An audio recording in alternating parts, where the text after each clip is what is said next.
right, we are here with Preston Mattingly, the general manager of the Philadelphia Phillies. I feel like this is the first time that we've had an executive on this show in a long time. If can you recall another time we've had an executive? Didn't we have? No, the fact that it doesn't come right away means that it couldn't have been that important or that memorable. Retired executives, yes. Yeah. But active, that's a different story. So let's start right here with the offseason that the Philadelphia Phillies are having. Because after not to bring it up, but after the way that the season ended, how much does like a devastating finish to a season impact the urgency that a team might have that upcoming winter? Or is it like, we have this plan no matter what, World Series or not, like we're looking at 2026, how can we be better? But does a devastating finish add to the urgency that winter? I don't think so. I think, the Philadelphia Phillies, John Middleton is our owner. Like, we're always kind of trying to win the World Series. I think there's never a time where it's not about winning and improving your club. So obviously a really tough loss, tough series for us. It felt like it was a toss-up series and we lost probably 3 50-50 games there and just didn't go our way. Dodgers, obviously a great team, championship club. But when you have an owner like John Middleton and a president like Dave Dombrowski, I think we're always trying to get better and win. Speaking of the postseason, a lot was made about how the Toronto Blue Jays, who didn't ultimately win the World Series, but came within a couple outs of winning the World Series, they didn't strike out. They were the toughest team to strike out during the regular season. They were the toughest team to strike out during the postseason. Do you think on like a year-to-year basis that the Phillies, any other teams are kind of looking at, everyone that gets to the postseason, how do they get there? And then how do they have success once they get there? And then do you try to take anything from that to build for future teams? I don't think you're taking from other clubs. I think you're definitely probably watching to see how their clubs are doing it. But I think you have a philosophy as an organization, like on players you value, right? I think the Blue Jays, you mentioned them, so I'll kind of touch on them. They did also slug too. I think nobody wants to talk about that. It was a very unique combination of, contact, balls in play, and then also slugging. Obviously, when you have, some guys in the middle of their order, that helps. But I think as an organization, you have definitely skills that you value and you kind of stick to that. And whether that's in the draft, the trade deadline, free agency, you try and stick to that philosophy and kind of build your team that way. So, something I'm curious about is going into an offseason where you feel like you're pretty confident in what you have in regards to the lineup. You're pretty confident in what you have in regards to some of the arms on the mound. And there's always definitely room for improvement. I talk a lot about front offices loving to be able to build from back to front, when you can account for some of the more important outs of the ball game and kind of work your way from there. And I want to get specific here. When you see a guy like Brad Keller hit the market, he's available, and you identify everything that he comes with, how easy is it to make a decision that, and I'm not going to say, when I say it's not popular, I don't mean like people are wondering why the decision was made, because I think it's very clear why the decision was made. But how much easier does it become internally to go, hey, we've got a target here. We've got an idea of what we want. That's where it's at. That's what represents it. Let's go get it. Yeah, it's a great question. I think because, a lot of teams do it different. We obviously are a club that was kind of built around starting pitching too. We obviously with Zach Wheeler, Cristopher Sanchez, Aaron Nola, Jesus Luzardo at the top, and then Taijuan Walker at the back. So I think we felt like it was a unique case, obviously acquiring Duran last year at the deadline to shorten games. And I think, as the playoffs come around, even in the season, like, these relievers get a lot of important outs. And the fifth inning in the playoffs is sometimes almost the most important inning, because you get to shut down maybe at the middle of the lineup or a leverage spot. So I think we've always been a club that was going to be aggressive, and we felt like playoff pieces. And we think, we have a bunch of them. So I think, a lot of the free agents, not going to talk about anybody specifically, but like, some of those leverage guys, we felt like we're always kind of hunting for leverage pieces and playoff guys that can throw in those innings. There was a name that you did not mention in the rotation here, and I'm talking Bob Ross, a.k.a. Andrew Painter, the Painter. Where do we factor him in? What is the expectation? Because this is a guy who I think could absolutely help make an impact. And when you talk about some of the arms that you just mentioned in Sanchez and El Problema, Jesus Luzardo, obviously Nola, the question mark around Wheeler, and we hope, I think everybody across the game hopes that he's able to bounce back and is healthy and is ready to contribute, because I know our buddy Jay Hay and I and Jared as well are just hoping and praying. I mean, we've already put the Cy Young in his award cabinet. It's just a matter of time. We're waiting. What kind of impact do we think Andrew Painter can have? Yeah, now we're talking prospects. Now we're having fun. Payne, obviously a guy that missed 2 years with the unfortunate, obviously had Tommy John. I think his ceiling's kind of, sky's the limit there. Last year was kind of a trying year for him for a lot of different ways. First year back, we bumped him to AAA pretty quickly. I think our main goal for him was to get a foundation of innings underneath his belt. Didn't have the overall success that I think he wants to have, we thought he would have. I think a lot of the underlying stuff was still there. We're really excited with his potential and what he can do for our rotation. I think as you see around the league, like young, controllable starting pitchers are gold. Oh, yeah. And especially when you got guys who could, pitch potentially at the top of that rotation. Really excited about Andrew. I'll talk about him pre-injury first. It was a very unique case of a kid who was 19 years old, who could separate 5 pitches and, just had the compete factor. And like, he was so polished even from a standpoint of he could hold runners. He fielded his position well. It was just like, it's a very unique case for a kid coming out of high school where he did to be as polished as he was. And honestly, I think when you talk about Andrew, you're talking about, one of the best pitching prospects in baseball. I think we think it's going to pitch towards the top of a rotation for a long time. Dallas had mentioned Keller, who's a friend of the program. Very excited that he got the deal he got with the Phillies. But this was a dude that was, DFA'd multiple times in 2024 and then finds himself with the Cubs in 2025. Like, is there anyone that needs convincing, when you see a player, like, because relievers, it's a very fickle line of work. But is there anyone that needs convincing where it's like, this is the guy, he's probably fielding a lot of 1-year offers. If we want to get the player, we're going to have to do a 2-year piece here. Like, what are the internal discussions when, I guess, targeting a reliever that just kind of had like a renaissance season and you want to capitalize on that? Yeah, there's a ton of conversations. Obviously, like you said, these guys kind of come out of nowhere, and it's amazing, the amount of data and information we have on guys to where even if they threw, 10 innings the year before, we felt like, hey, we can take these 10 innings and kind of, lengthen them out throughout the next season, or even definitely ways to improve guys. So I think when you talk about specific free agents, especially the reliever market, feels like it moves really quickly. And I think a lot of the teams have guys evaluated the same. And like you mentioned, they have them at that 1-year pack, or maybe it's 2. And I think you try and separate yourself in different ways. I think you can talk about, potentially doing opt-outs. That's something the Philadelphia Phillies don't do. So we kind of upfront with that, with guys. But I think one thing we do as an organization, we have a tremendous pitching group and, led by Caleb Cotham, our pitching coach. And we get these guys on Zoom calls and I kind of nerd out and talk to them and, talk different things about, what they like to do, think some different tools that we have internally that we think we can help them with, and almost kind of sell them on the environment we have here in Philadelphia. And I think it's a destination where players want to play. I think, you start to, I don't remember who said this, but I think somebody said, they wanted to come pitch for us so they could, pitch the 7th and the 8th and then sit on the bench and watch the Duran entrance, so I think everybody's different.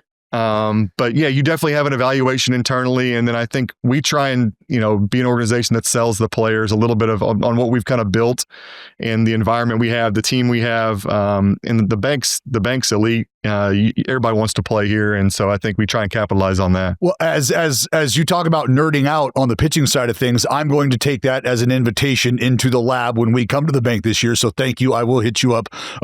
So that happens. I envision this moment in your offseason or leading up to the moments that you bring Kyle Schwarber back, sort of like what we get to see during the NFL draft. And we see the entire front office, the entire brain trust in a room on the phone call's made, the deal is done, the phone hangs up, and it's high fives, it's hugs, it's hollers, it's fist pumps. I got to believe it was something similar to that. The minute the deal is done, our boy is back. Now we roll. Yeah, I mean, we made it no secret that like Kyle was a priority for us. So we signed him 4 years ago, and we've done a ton of winning with him. He's been a huge part of that, not only on the field but in the clubhouse. He's a special person, special leader. Yeah, so it was very exciting. So a lot of conversations back and forth. We were actually at dinner in Orlando, and it was a bunch of people in the organization were there, and Dave was out on the phone and kind of signaled into the room kind of to myself and Ned Rice, one of our assistant GMs, to kind of come out here, and kind of just gave us the news. Everybody was obviously fired up, and to bring Kyle back, he was the big piece we were looking to get, and definitely a lot of high fives and celebrations for sure. How cool is that to work for an organization where the general consensus was the Phillies are not going to let this, like Kyle Schwarber was the gold standard, the number one free agent of the offseason. And the idea was the Phillies are not going to let this guy go. And the Phillies did not let this guy go. Yeah, it's a testament to our ownership group. Like John Middleton does a ton to help the club win, obviously from a resource standpoint. I think like it's really fun to watch from a standpoint of, he's out in the crowd with the fans. He's throwing baseballs to the fans. It feels like he's pouring everything into, bringing a championship back to Philadelphia. And that's kind of all you can ask for, from a front office standpoint, somebody that's all in on winning. And like you said, will do anything possible to bring the player back. Once upon a time, there was a baseball executive by the name of Theo Epstein who cut his teeth with the San Diego Padres under the tutelage of Larry Lucchino. You also cut your teeth with the San Diego Padres. Who was your Larry Lucchino? Like, who is the guy that said you should do this, this, this, and this, and it'll kind of guide your path to climb the ladder of being a baseball executive? I mean, AJ in San Diego is my guy. I love AJ. AJ Preller I'm talking about. Took a chance on me when nobody else would. I was coming out of college. I played college basketball after I was done playing. So he was, followed me. So through a connection with Logan White, a famous, evaluator. So AJ took a chance on me when nobody else did. They essentially created a job for me. He allowed me to have access to so many things I probably didn't deserve or hadn't earned to be in. And I'm always appreciative of that, whether that was, manager interviews, trade deadlines, pro scouting meetings, anything and everything. He had me right there with him. Always grateful to him. It's one of my good friends still to this day. Love AJ. We hoop all the time. So yeah, AJ's my guy. And then also here in Philadelphia, Dave's done a great, Dave Dombrowski, Sam Fuld have really tried to do everything possible to help me learn and grow. And I'm always very appreciative to that. What's it like getting to work alongside Dave Dombrowski? Because I've gotten the chance I met him a few times. I interviewed him once when he was here in Boston, and he just had the reputation of like, no bullshit, straight shooter. I'm going to tell you what the deal is, and that's the deal. Like, there's no veiled message. It's just very direct. What's it been like working with Dave? It's been great. You kind of nailed it. It's no BS. He wants to win. He's decisive. He knows what he wants, and we go and get it. So, you nailed it. I couldn't say it any better. Something I'm always interested in. Go ahead, Jay. Go ahead. Good. I just want to dip my toe into the pitching thing real fast, because my favorite part about watching the 2025 Phillies was watching Cristopher Sanchez pitch, and I wanted to know what your favorite part of that ongoing breakout has been watching it. Yeah, so Sanchez is an interesting one. Obviously, when I was the director of player development, I had Cristopher in the minor leagues, and I definitely remember a conversation Dave and I had in his office. Actually, he came down to Clearwater to watch our low A club during the season, and we were struggling to kind of find a fifth starter and couldn't really find somebody to kind of take that role. And I remember Sanchez was struggling in AAA, I don't remember the walk numbers, but walking a ton of guys with the new ABS. I mean, get deeper into that. I think he was struggling with that because of the low strike. They wasn't getting a sinker ball guy. But it was such a unique look. He's 6'6". It's like a straight downhill sinker with like an elite changeup. And remember Dave and I talking, we were just like, let's just give Sanchez a chance, because it's such a unique look that nobody really sees. It's that big lefty sinker baller with the changeup. So I think we kind of did that, and the rest is history. But it's a credit to him, because at that point he was 92, 93, pitchability kind of guy when he came to the big leagues. And I remember the next year he came to spring training and he's sitting like 96, 97. I remember just thinking to myself, like, if he does this, like this guy's going to be one of the best pitchers in baseball. And so it's a credit to him, the work ethic. And I think he was also a little bit of a victim to, he was the guy that was shuttled back and forth between AAA and the big leagues. Never really had a consistent role, never kind of knew when he was going to pitch. So once he kind of got up to the big leagues, he signed the contract with us, and it was almost like the weight off the shoulders. I don't know this. I'm just kind of speculating, but weight off the shoulders. Knew he was in the rotation, knew where he was going to be. His family was settled, and he just took off. And obviously the stuff's continued to trend up. We think there's still even more in there, which is kind of scary. But yeah, honestly, I'm glad that the whole world got to see how good this kid is, and I think there's even another level to him. You touched on your experience in player development as the director of player development. What I'm curious of is we have just seen a consolidation of information, if you will, throughout the minor leagues, right? And that means that kind of like we went through the Moneyball era, everybody has their ways of separating and identifying value. And now with the consolidation of info throughout the minor leagues, what is a way or what are ways that teams might be looking to continue to be able to separate themselves in terms of how they're evaluating talent and how they go about extracting talent from a guy like Sanchez? I mean, I think it always comes back, Dallas, to people. I think I can talk about a lot of the great tools we have, other teams have. We got as good a resource as anybody, but I think it always comes back to the people. You got to hire really smart people who are progressive, looking to get players better, are always creative and with the trends and knowing how to get them, get players where they need to go. I just think, they're hard to find. They're hard to keep in today's world, especially in player development, because if they're really good, they usually get a big league job in like a year. But I think you got to have great people. You got to stay ahead of the curve. And I just think at the end of the day, you win with people. And I think you got to find those great people. Now with the ABS, and let's take it a step further and say we have a completely and totally automated strike zone at some point in time. What does that do? And have you started as a front office to maybe even have the conversations or entertain the idea of one specific position changing in terms of how you would evaluate it and how you would then value and what the expectations of that position would be? And we're talking about catcher because outside of throwing runners out, essentially it becomes an offensive driven position. And has there been any steps in terms of maybe trying to be ahead of the curve or ready to adjust should that day come? Yeah, I think we have a lot of stuff internally we've started to look at. Honestly, as of a couple of years ago, of different metrics we were trying to put in place to definitely value catchers differently. I still do think like all the things you're saying are true. Like I think the offense becomes more important.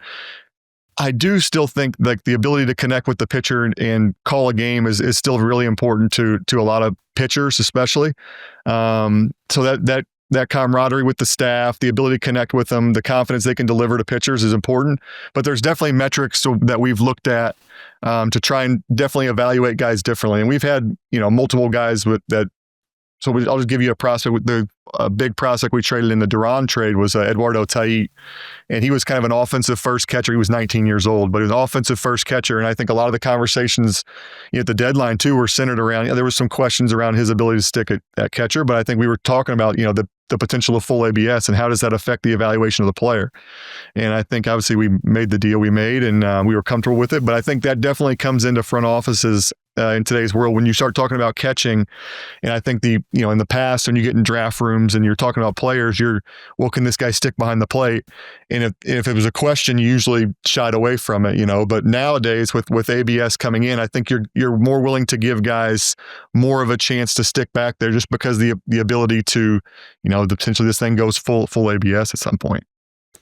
Earlier, we were kind of talking about like the evolution of front offices and job titles and how much it's evolved in the last 15 years. Like it's more of like a recent thing where you have president of baseball operations, you have chief baseball officers and VPs and all this. How do the Phillies delegate the roles? Like who's assigned to the draft? Like who's assigned to like free agents and trades, and how much crossover is there between everyone who holds one of these job titles at the top of the front office, and where do you think your bread and butter is in particular? Like me specifically, or Yes, our organization? you.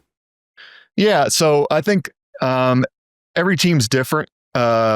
Dave is one, obviously, that's very hands-on with the Major League Club, but he's also involved in other things too. But I think any big decision obviously is going to run through Dave. We have it split up differently maybe than other teams, but like just speaking to myself, like I oversee international scouting, player development. Obviously, I've played a big role in player development prior to that. So it's kind of, that's, if you ask me like, hey, where's my sweet spot? I would say player development. That's kind of what I came up in.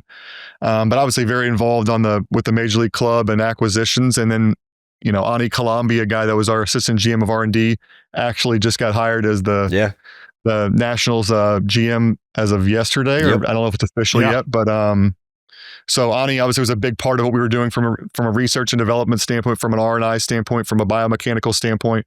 And so he kind of headed that. And we have Ned Rice, an assistant GM, who kind of does a lot of things on the admin side in the baseball operation, but also is kind of our main guy who's negotiating with agents, with players. Brian Barber's another assistant GM who oversees scouting. So he's the one who's obviously making all the decisions in the draft, while also collaborating with a lot of guys in the front office. So I think we all work together in a lot of different things, but I think we definitely have special areas how we split it up. I'm curious where you guys are at as a group, and where do you think baseball is at as a group in terms of evaluating the international market? With your experience in the international market and evaluating talent in the international market, we've got a few free agents that have been ballied about, and there's a big decision coming up here soon to figure out if there indeed is going to be somebody to make an offer to keep one of these big free agents, an international guy here stateside. Do you see, and what are your thoughts on the talent gap that we have seen sort of close over the last decade plus, whether it be from the KBO or from the Nippon League, and how that has either helped or maybe hurt some folks who do put stock in the international market? Yeah, I mean, obviously we see the players that have came over from Japan and back from Korea. I think it's hard to argue that they're doing a really good job with development there. I think the MPB, I'll touch on them first. Like I think their ability to develop pitchers, they've continued to evolve. They started doing, like a lot of their guys are training at Driveline at different facilities, even in the U.S. So I think Japan specifically is kind of ahead of the curve on or along with us and here in the States, they're kind of aligned with on the pitching market of ability to develop pitching. They've done a tremendous job at that. I mean, I think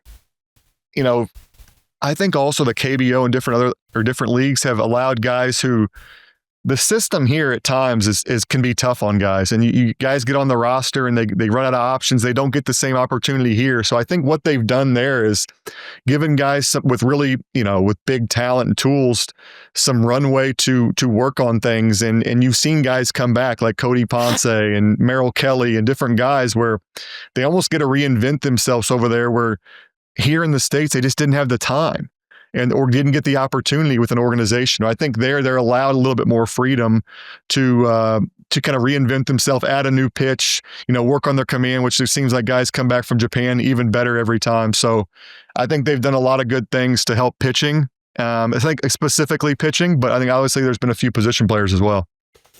Do you think the end of the year, like Dave Dombrowski comments about Bryce Harper, were overblown? Do you think people took that out of context, or what was your take on that? Yeah, I think Dave's touched on this. I think it was overblown. We love Bryce, and I think he's going to have a monster year this year. We're really excited for him to come in. But I think the comments were definitely overblown and kind of taken out of context a little bit. Yeah, I mean, Bryce, so he gave us the best interview we've ever had in the almost decade of the show. So we're always rooting for Bryce in particular. And just the fact that he chose Philly, embraced Philly, and the no opt-outs and everything. How much do you think, obviously he's meant a lot to the Phillies since the moment of his signing, but how much does he mean to the organization now, and kind of like what we can call it the second half of the contract? I think a ton, right? I think you probably don't have the pieces you have in place without Bryce Harper. I mean, that's probably fair. I don't know that, right? But I think, obviously when a guy like him signs on, like you said, and doesn't take opt-outs and is kind of committing himself to being here, I think players around the league see that. And I think he's a guy that people want to play with. So, I think it's a huge part of it. Who do you think is the leader of this Phillies club right now? Or are there multiple leaders? I think there's multiple. But it's been pretty public. Like Kyle's a guy that's been very vocal and has been one of our, most impactful leaders down there. But there's multiple guys. Yeah, I don't know if you can tell, I'm a Boston guy. So when Schwarber was here, he was here for 3 months, and it was almost like this is like kind of his team. So and like it's same kind of vibe happened in Chicago. I mean, pretty much the only stop in his career that didn't take place was probably the Nationals, because it was just kind of a blip on the radar playing irrelevant baseball. But was there ever a moment? Probably not, but was there ever a moment during his free agency this time around where the Phillies feared that he would consider going elsewhere, or was it kind of just always, we're going to figure this out? Like there's a number, we'll meet the number and we'll make this happen. I think we thought we could figure it out, but I think when guys get to free agency, you're still a little nervous. And I think we had kind of been very public that Kyle's the guy we wanted back, and he was such a big part of what we were doing. I think until they agree and sign back, you never really know. So we were still, I think, even up to the last moment of like a little nervous. And obviously you saw the teams that were in at the end, and obviously he had a decision to make, but we felt like we had what we had built here, and he was such a big part of that. And like the respect he has with the players and the fans, the love they showed him. I think we were hopeful that would help sway him. And obviously in the end it did. And I think it's back to I think it's a credit to ownership, like their ability to, that their commitment to spending dollars and putting a good product on the field, and the fan support that we have. Philly's a great place to play. So it's not a tough decision when everything's equal. Well, Dallas hot tub? I got one more. Well, yeah, okay. I got one more and then we'll get to the hot tub. Okay. We know that you've got a couple lines in the water still.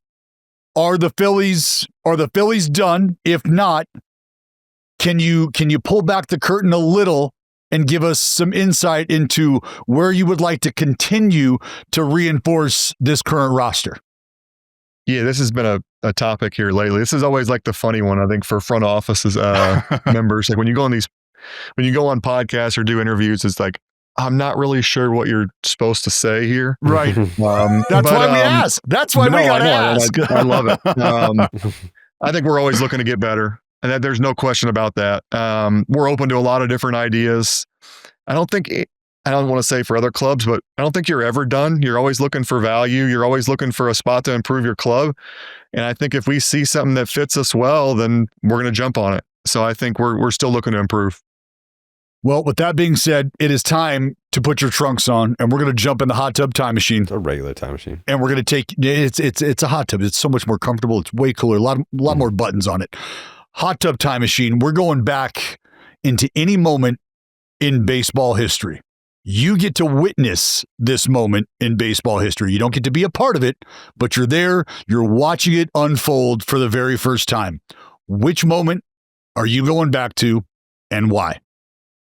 Yeah, I mean, this one's personal for me, right? I think I was 8 years old in 95. My dad was in the playoffs. Game 2, he hits the home run off Andy Bennis, who also is from Evansville, Indiana, like my dad. And just like, I wish I could go back and, at the age I'm at now and kind of experience that as an adult and get to see like the love and fan support that they showed him. And just that moment was, even when I watch it back on clips and TV, I get goosebumps and just thinking about it. And wish I could go back to that game 2, that home run he hit off Andy Bennis. He should be a Hall of Famer, by the way. Yeah, well, I was going to say, if my father was a future Hall of Famer, I would have no problem picking out many moments in his career. So totally understandable. Love that. Yes. Preston Mattingly, GM of the Philadelphia Phillies. Thank you so much for taking the time. We really appreciate it. No problem. Anytime.